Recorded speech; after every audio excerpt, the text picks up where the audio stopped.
જામનગર મનપા ચૂંટણીમાં સંતાનોના મુદ્દે ભાજપ કોંગ્રેસ વચ્ચે જંગ. વોર્ડ નંબર 7ના ભાજપ ઉમેદવાર શીતલબેન વાઘેલા સામે કોંગ્રેસે વાંધો નોંધાવ્યો. 3 સંતાન હોવા છતાં ફોર્મમાં 2 દર્શાવ્યા. કોંગ્રેસનો પુરાવા સાથે દાવો.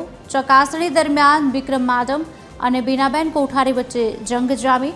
પક્ષ પલટો કરીને ભાજપમાં આવેલા શીતલબેનની મુશ્કેલીમાં વધારો થવાની શક્યતા. ચૂંટણી પંચના નિયમો મુજબ ફોર્મ રદ કરવા માટે કોંગ્રેસની આક્રમક રજૂઆત. જામનગર કલેક્ટર કચેરીમાં સાંજ સુધીમાં ફોર્મ અંગે આખરે નિર્ણય લેવાશે. આજ રોજ ઉમેદવારના ચકાસણીનો કાર્યક્રમ હોય. આ ઉમેદવારના ચકાસણીમાં 5 નંબર અને 7 નંબરના 2 ફોર્મમાં વિવાદ ઉભો થયેલો છે. ભારતીય જનતા પાર્ટી દ્વારા ઉમેદવારમાં 7 નંબર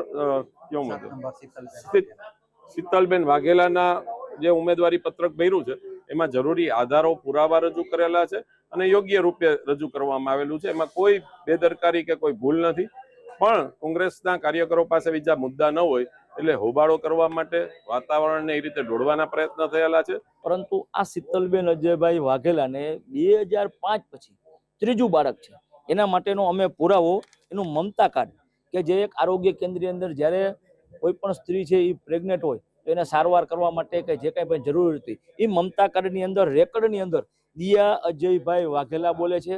અને એ મમતા કાર્ડ છે અમે નામદાર અમે ચૂંટણી અધિકારીને રજૂ કર્યું છે કે ભાઈ આને 3 બાળક છે અને ભારત સરકારના 2005ના નિયમ મુજબ ત્રીજું બાળક હોય એટલે એનું ફોર્મ રદ કરવું પડે.